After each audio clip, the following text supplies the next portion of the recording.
Hello and welcome to the Business of Authority. I'm Jonathan Stark. And I'm Rochelle Moulton.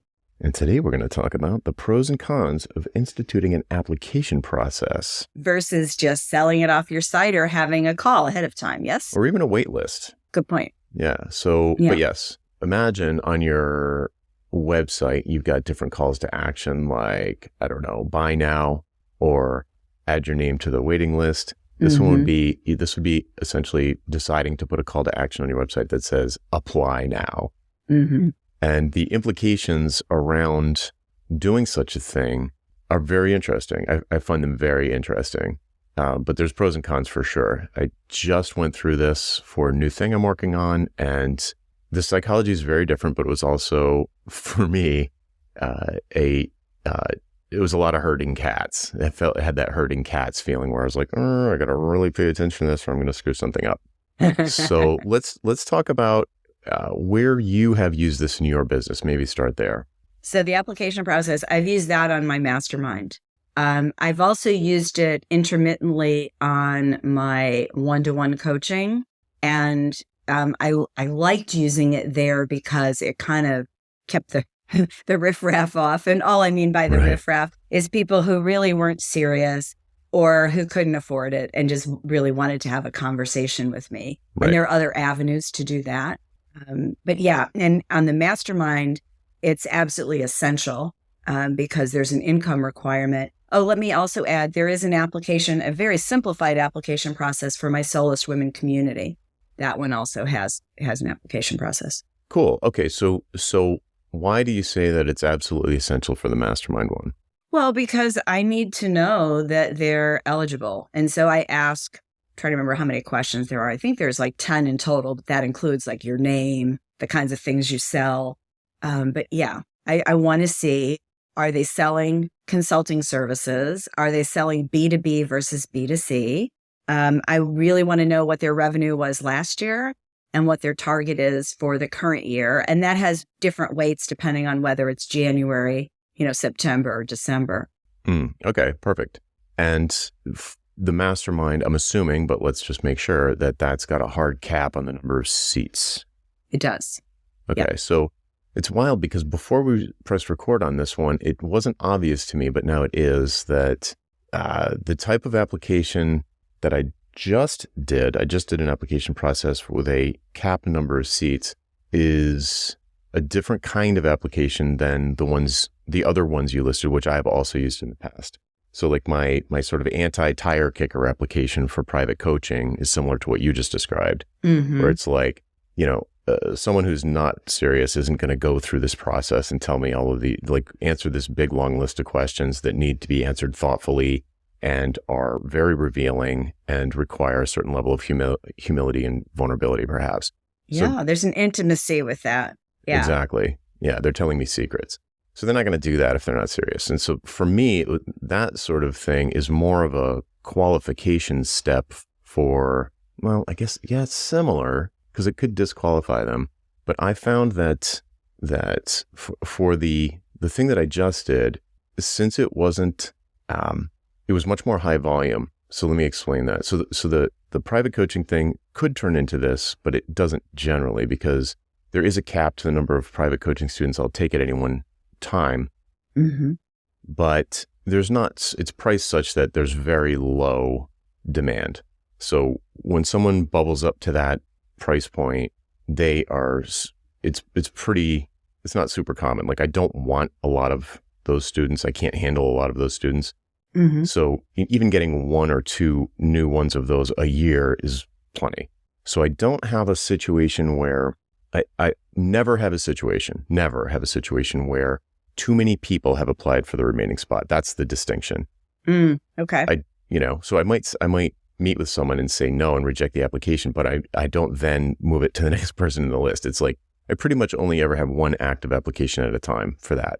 So that there's very little to me in terms of there's very little required organizationally of me to handle that, because it's kind of like essentially it feels like they just sent me a very, very detailed email, and then I can just decide whether or not to set up a phone call with them, and if so, then maybe it's just a normal sales process.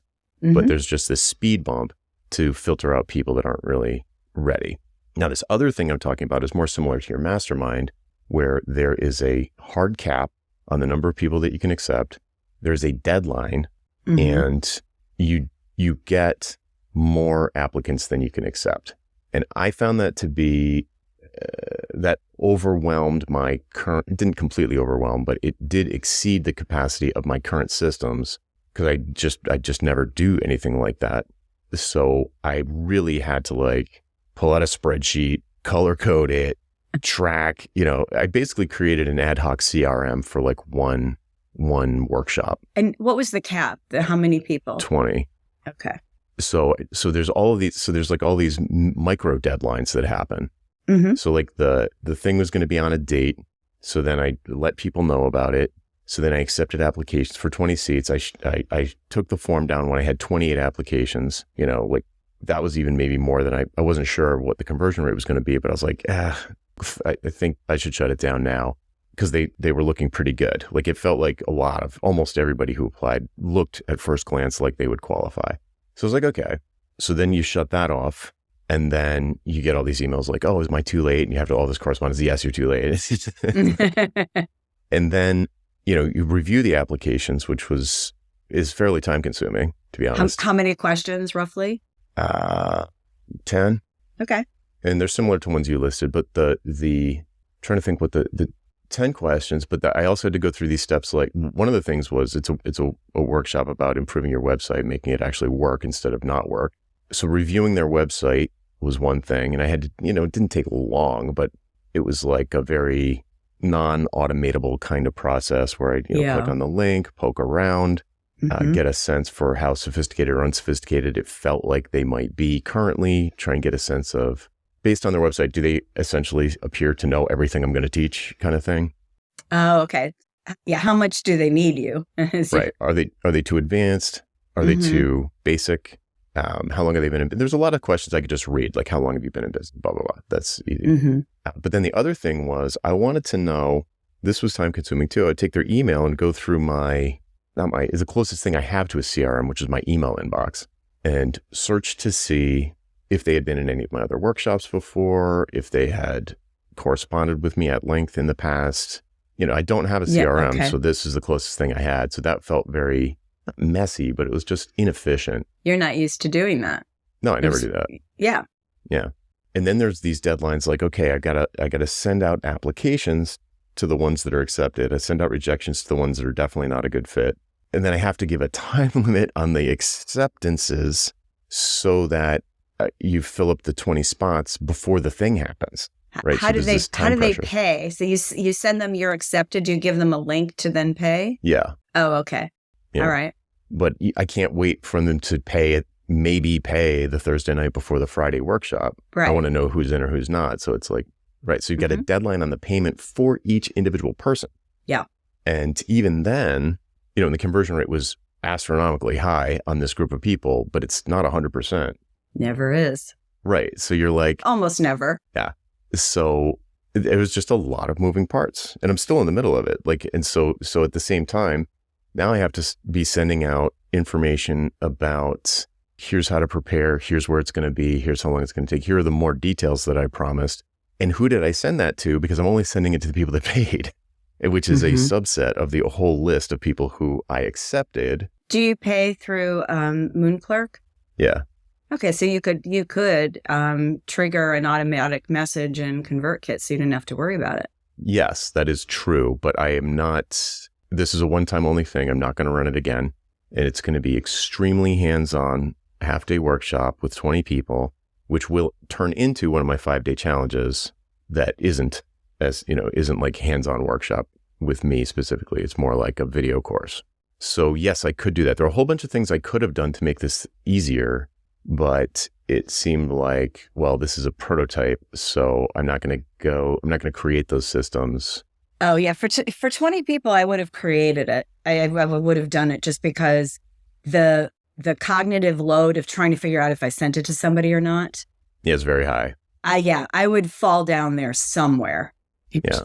Yeah. So I probably will. it's so funny because you're usually the first person to automate, and I'd like step back and think about it a little bit more. But this one, having done enough of these, I think I would have automated that.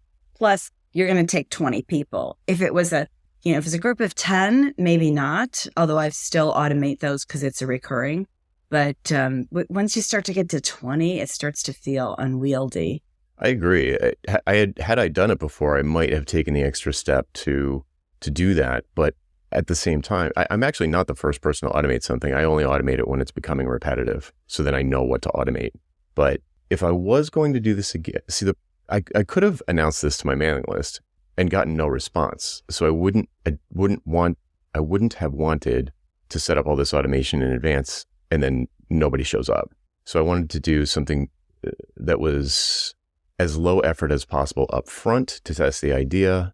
Turned out the idea was viable. And then I found myself in the situation where I was like, it would have been nice.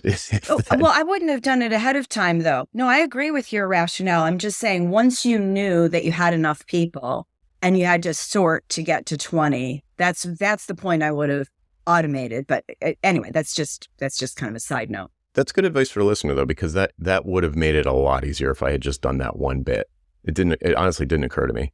Yeah, but if it were 10 or fewer, it might not be worth it for a one-time thing. Recurring, it almost always is worth it, if only to make sure you're not manually checking things off a list because we're going to miss things. Yeah, exactly. Yeah.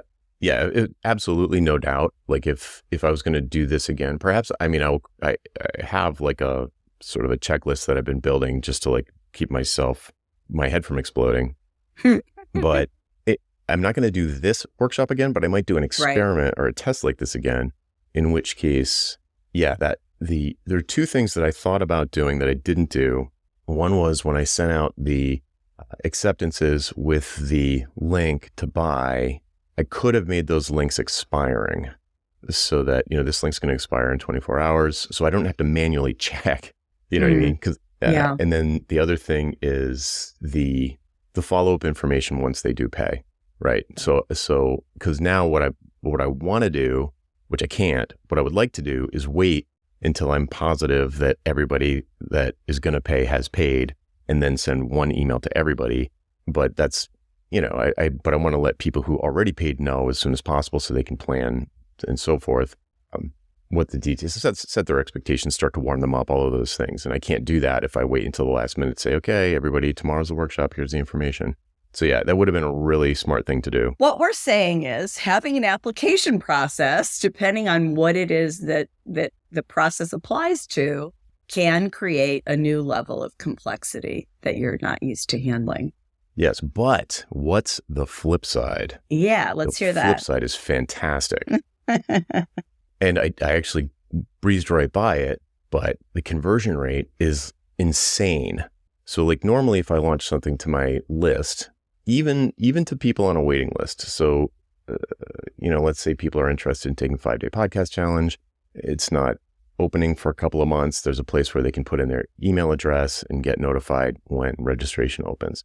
That, if I end up with 500 people on the list, the conversion rate from that group, when I let them know that it's open, 50% would be really good. It's never 50%, but it might be like 10%. Well, still, compared to 1 or 2% traditionally, that's pretty good. It's pretty good, right? Yeah. So these people raised their hand. They said, yes, I'm interested. Keep me in the loop. And so they have a higher likelihood of buying. And then once that group gets that message, then I announce it to the main list. And like you said, the conversion rate is like 1 or 2%. So low conversion rate. But with this application process, where would I say the conversion rate is? I guess if we say the conversion rate on the purchase, it's like 85%. Like I got 28 applications. I rejected 3. And then so of the 25 remaining, I'll fill the 20 spots. Mm-hmm. And it's not even fair. Like the conversion is probably higher than 85%. I can't do the math in my head, but so wait a minute. So with the 25 people, is it whoever pays first gets the 20 spots? Is that how you decide? Basically, I didn't. So it sort of sent out the acceptances in waves. So there was like a first wave and then those people paid. And then next wave, it was like, because I didn't know what the conversion rate was going to be. So it's like, right. So when I sent out the first 10, and like 9 of them immediately paid. I was like, okay, this is going to sell out for sure.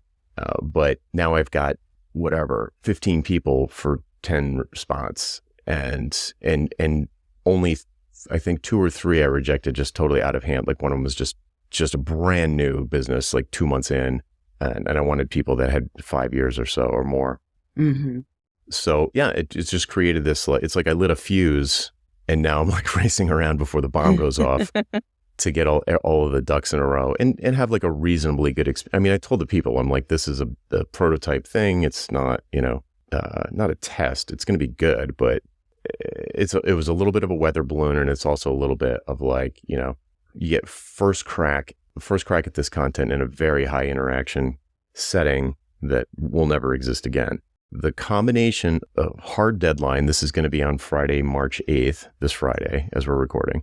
And so hard deadline, hard maximum number of seats, scarcity, like double scarcity, and then going through an application process where it's got that disqualification feel of the application forms we talked about before. So when you stack those 3 things, and then I can legitimately, honestly say to people, look, click this button and check out in the next 24 hours, or the seat is going to go to the next person in line who really wants it. Yeah. The psychology of what's happening with the buyers, which is all legitimate. It's not fake. None of it's fake. It's all actual. And I'm just letting them know the situation to keep their expectations appropriate. And what does it result in? It results in an insane conversion rate. So definitely worth the effort. But you're right. I think if I just did a little tiny bit of automation on the links that I sent out so that they expired, and then once somebody checked out, they got all the information that they needed to join, which is the way I have it set up for my regular workshops. Yeah, right. But you were thinking this is just a one-time thing, so why bother? But I Right. think the rule of thumb I would use is if you've got more than 10 people that you're juggling for this kind of thing, especially where, you're trying to figure out where to draw the cutoff line, you probably want to use a little automation once you've got 10 or more. Lesson learned. I totally agree. Yeah. That's good advice. Yeah. But the other thing, though, just as an observation, is the challenge that you had with this would not be the same challenge that someone who normally sells projects directly to clients would have, because they have a CRM system. They are tracking, hopefully. Yeah, I said that and realized it's not always the case. But what I'm talking about are, high-end B2B consultants where you've got a niche. You have, and the CRM could be a piece of paper or an Excel spreadsheet. I mean, it doesn't mean you have to buy, Salesforce or Pipedrive, but you've got a way of tracking those people. And so a lot of the annoyances that you experience would not be the same for someone who customarily operated their business with one-to-one client relationships. Right. Yeah. I never had this kind of problem, or not problem. I never had this situation with, like when I was doing project work, value price project work, or productized services, because there was just never, other than one year when I really did a strong push into one-on-one coaching, I never had to track any of it because it was all just obviously in my mind. It was like at a certain threshold. And like you said, it's right around 10, but at a certain point, your brain just can't keep all of it top of mind. Dunbar's number. Right. Well, I wish I could get close to that. I know, but I can't get to, I think it's 144. I can't keep that in my brain anymore with detail. I can recognize their faces and their names, but not, my brain just doesn't automatically go, oh yes, we met in 2004 and we did these 5 things. Yeah, I need to keep that in a place that's other than my short-term memory. Right. Well, let's loop back to, so I think we had 3 different sort of scenarios where an application process has come into play in our businesses. So for the listener, let's say they are doing, B2B consulting engagements. What is the thing that they would want to start to sell that would be the right fit for some kind of an application process? Advisory for sure. Because kind of for the same reason, I like the way you walk through your process for your one-to-one coaching. It's like the person filling out the application has to show a certain amount of vulnerability in order to do it. So it keeps the looky-loos away. and it's very focused on, your people. I think that works really well. The other place it works is if you're doing some kind of a group program for the first time. And usually these folks are not doing group programs because it starts to feel more B2C, a little bit more rare, but that would be a place for an application. So let's say that I work with CFOs. Those are my clients, and CFOs of big Fortune 500 companies, and I want to create some kind of a community for them. Then I would have an application process. I would want that they had to be in their job for 2 years, let's say, or their company had to be on the Fortune 500 list, or it had to be on the Fortune 1000, or it had to be in this industry. So then I would use one. Absolutely. Yeah, it's a great example. Mastermind, I guess I think a mastermind I'm picturing it as something different, but as you already gave the example of a mastermind, that seems like a no-brainer. So masterminds, communities. I have a non-trivial amount of people in my world who are doing educational workshop type things that do feel kind of B2C, but I have a lot of people that have courses of one kind or another. Mm-hmm. Yep. And I think I can think of one where in fact, this is pre-COVID, but I don't know what he's doing now, but his workshops were all in-person workshops, and it was like maybe $1,200 a seat, and he would fly to the market, and he'd find the place in the market, fly to wherever, San Francisco, and do the thing.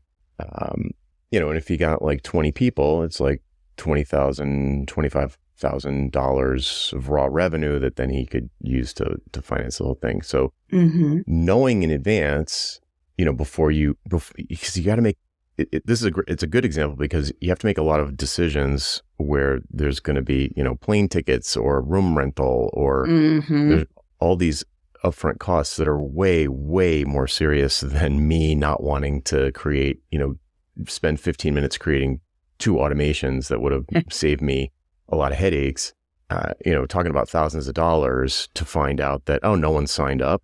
Yeah. So, right. So like doing a conference, a mini version of a conference. Yeah, exactly. It is very much like that. It's like a little mini one-day conference with one talk.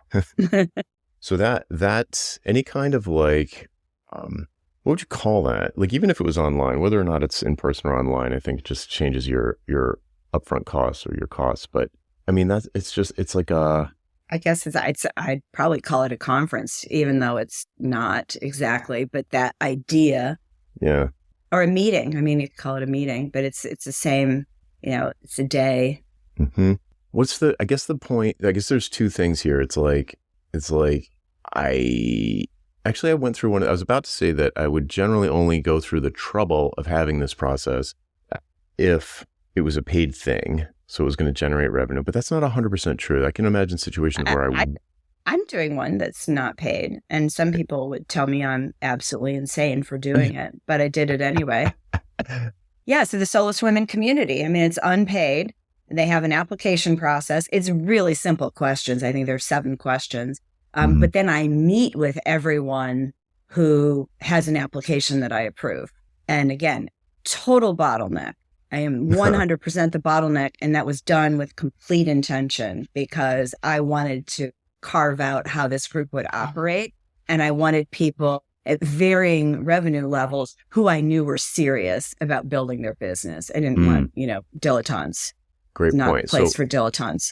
Right. So it can be used as a quality control mechanism, which is really cool. The way that it functioned for me leading up to this particular thing was that it allowed me to test the market in it's a very cheap experiment. It's a very cheap experiment. Mm-hmm.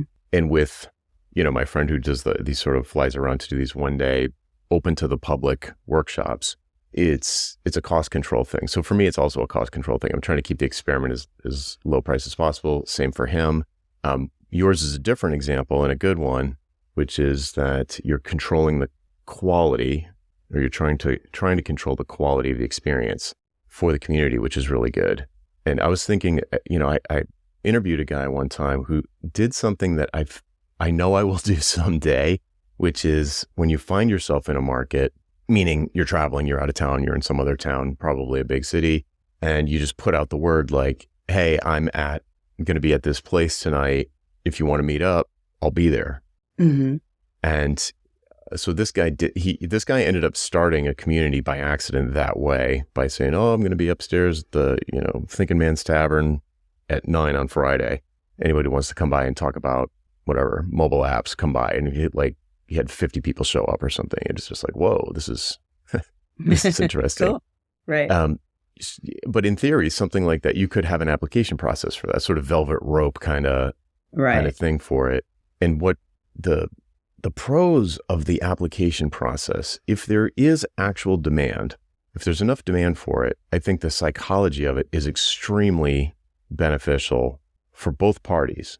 Because on the one hand, it decreases your risk and level of effort for the person who's posting the application. And then for the people who want the transformation, it gets them off the fence. Like it sort of forces the issue. It increases the cognitive dissonance between like what they say they want to be and how they're behaving. Right. Yeah. And it just like, it really forces the issue. The flip side of it is, this didn't happen to me in this particular case, but I know it happens and it probably will happen to me, is you could find out there's no demand. Mm-hmm. And say like, oh, I'm going to have 20 seats. In fact, I almost made it 10 seats because I was like, I don't know if there's going to be 20 people that want this. And I was like, nah, I'm going to go 20. And sure enough, that was probably the right number. Yeah, it sounds like a good decision.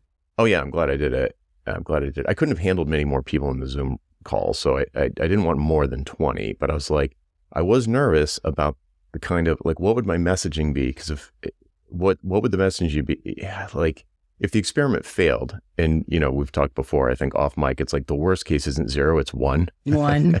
1 is the worst. Yeah. Because then you got to tell somebody, you're actually the only person that signed up for this, so I'm going to cancel it or whatever. Yeah. So you're placing yourself at a little bit of a risk that you threw a party and no one showed up except for one person. Mm-hmm. And it's like much more embarrassing in that situation. So you're putting yourself out there. You are putting yourself out there with the application process, because you're really calling attention to the fact that there's a certain number of seats and you want them. You want to be like an Apple store with a line out the door, because then it just attracts a longer line. Yeah. Yeah. And I think that the other piece of this with the whole application process is that it sounds maybe counterintuitive, but you get to know the people better. It's like you understand what they're thinking going in.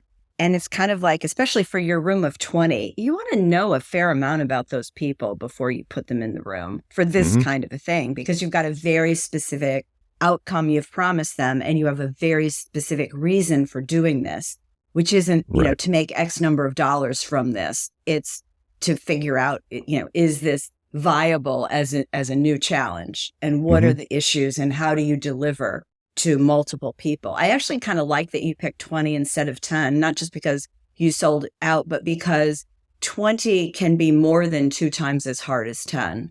Yeah, I agree with that. Because typically, groups of 8 to 12 are manageable. When they get bigger than that, you've got to change up your techniques usually to make sure that everybody's getting what they need. So I actually think it's a really good experiment for you for different reasons. Yeah, I dig it. And I guess this, so what you were just saying about getting to know the people is a little bit what I was getting at when I said it's kind of like getting paid to do a listening tour, because I know what the material is that I want to share. I know what the problem is, and I know everyone has it, but I don't know how they think about it. I don't necessarily know how they talk about it. I know a little bit, but I want to know exactly, of the people who are willing to write a check to solve this problem, of that subset of all the people who have the problem, what is the way that they are going to articulate the pains, the challenges, the stories they tell themselves around, this one's about, making your website actually bring you leads instead of just sitting there like it's dead. And how do they think about it? How much effort are they willing to put into all of these things? And the beauty, I guess one of the really cool things about it is getting to know them upfront through the application process. I'm going to be able to refine the material leading up to the event and in real time, because I've got so much more information about them in my head. And it's just going to make the ultimate thing, the video version of this that eventually comes out, it's going to make it so much more effective from a marketing standpoint and the air quotes delivery standpoint of like what the actual product is, the design of the product, if you want to think of it like that. Mm-hmm. The other thing that does for you if you do this, but for the listener, is that when let's use the example of 20, is that you can look at these applications and figure out how to subdivide the group for different things. So like, it doesn't have to be one room with 20 people. It might be 5 rooms with 4 people or 2 rooms with 10. And when you start to see, just in the application process, doesn't mean that's how it's going to actually unfold in real life as you teach it, but it gives you the ability to start to think about, oh, well, so maybe on this one, it would be better if we had groups of 3, which doesn't divide into 20. But if we add you, that's 21. So that works. Or maybe it's, we just want to divide this in half. People who have this problem and people who have this problem.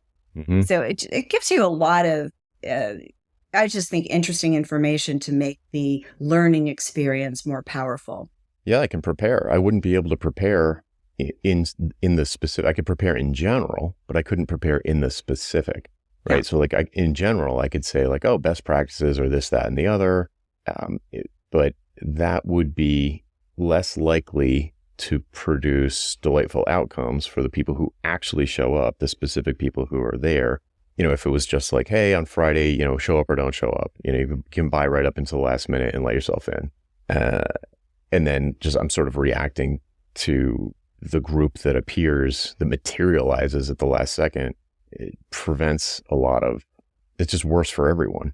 The odds are that it would be worse for everyone, but being able to like have a sense that the people, because there was like some people who completely different kind of business. Like I had one person who was like, this was specifically for like soloists or business owners, like the owner of a one person or a very small headcount company that is capable of editing their own website or has someone who can do it like at hand, like very easily, and is familiar with Google Docs and, like these different things.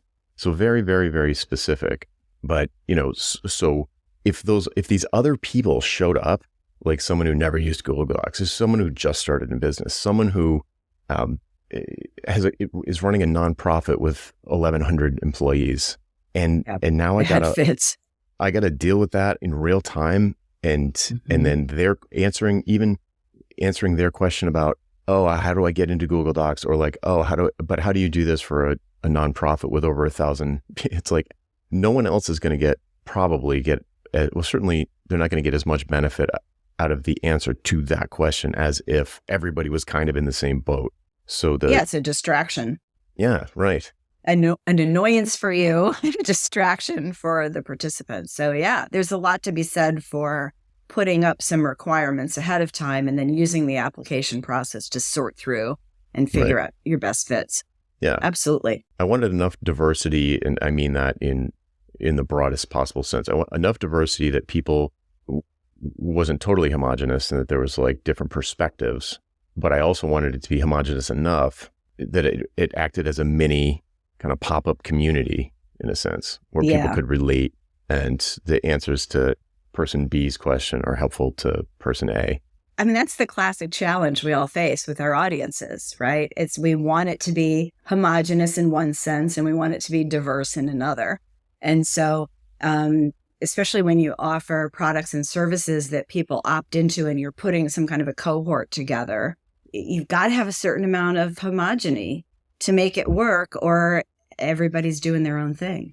Right. Doesn't gel. Yeah, it doesn't. And you can, if you talk to people who've gone through sessions like that, you can feel the burn. They're like, oh no, I hated that because, or everybody else was this way, but I was this way. So the material just didn't apply to me. And you can hear the frustration. Yeah. So funny you should say that. I forgot, but part of the reason why I set up this application process for this live, half-day workshop was because I just went through a workshop. I had gone through a workshop like a week or two before where they were way too loose in that regard. And they even knew that there were 2 completely different groups of people in the workshop. They knew it in advance. And yet it was like the worst of both worlds. Because they didn't divide it. instead of splitting it up into two different halves of the day or two different sessions and just running it twice, but with, a slightly more advanced one and a less advanced one. Instead of that, they tried to appeal to everybody. And Yeah.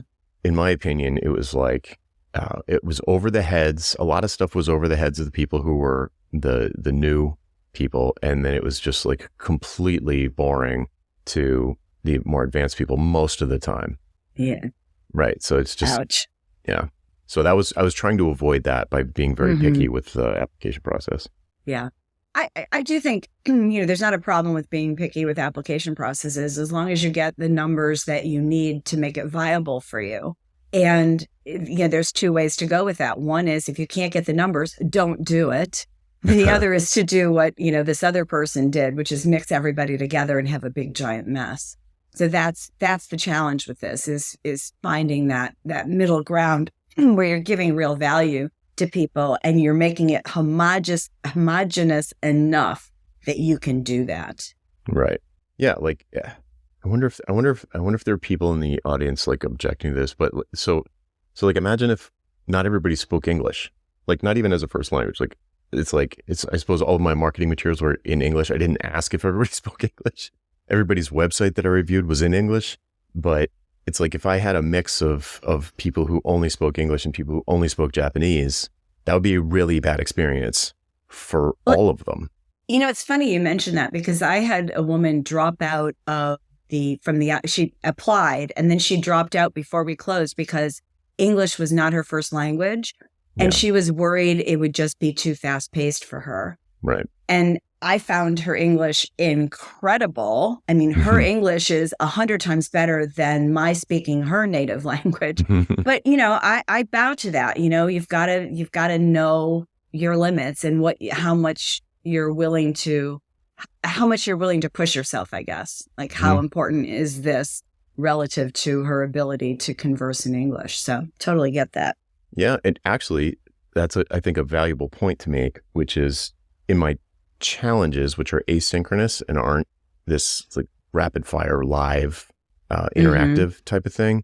Those are much more friendly to people for whom English is not, they're in English, but people can go at their own pace. They can watch the videos at half speed. They can use Google Translate to communicate more clearly or effectively or understandably in Slack.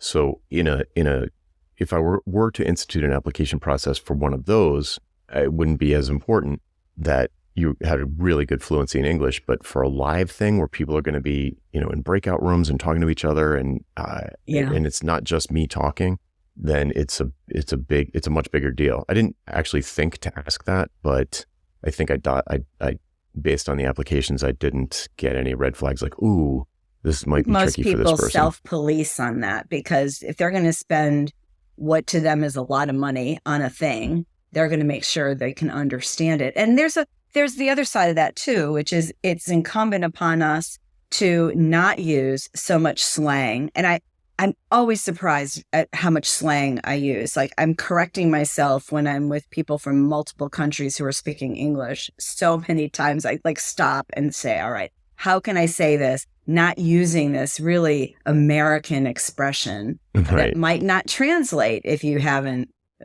immersed yourself in the US culture. Right. So yeah, that goes both ways, but most of us have a natural communication style. And if you're selling these kinds of services and products, people know what they can expect from you, whether they can understand you or not. Right. That's true. Yeah. Okay. So I guess to wrap up the concept, an application process is a very interesting tool that you can use in different ways to produce different kinds of results. And I think what we're saying here is that in a situation where you're doing something, I think it's most important in areas where you're doing something where there's going to be a group. There are other applications of it, not to overuse the term. There are other places where you might want to use it, like one-on-one things and so forth. But I think it really shines with group type stuff for both the quality control and being able to deliver high quality to the attendees or whoever the people are. Being able to deliver high quality to them, I think it's really helpful. And then from your perspective as the person, the seller in this case, it gives a lot of benefits in terms of predictability to help you control costs, leading up, to not overspend. Well, yeah. And the other thing is there's a magic when you put people together. And I've used revenue levels a lot of times as a proxy. And what happens is if you're earning $600,000, you don't want to be in a group where everybody else is earning $200,000. You're too much of an outlier. And it's not that you can't get any benefit, but you're not getting the benefit that you wanted. So that's the other thing. Applications really allow you to deliver the experience you most want to the right people. Exactly. Cool. Okay. I think that's a good place to leave it. Let's do it. All right, folks, that's it for this week. I'm Jonathan Stark. And I'm Rochelle Moulton. And we hope you join us again next time for the Business of Authority. Bye. Bye-bye.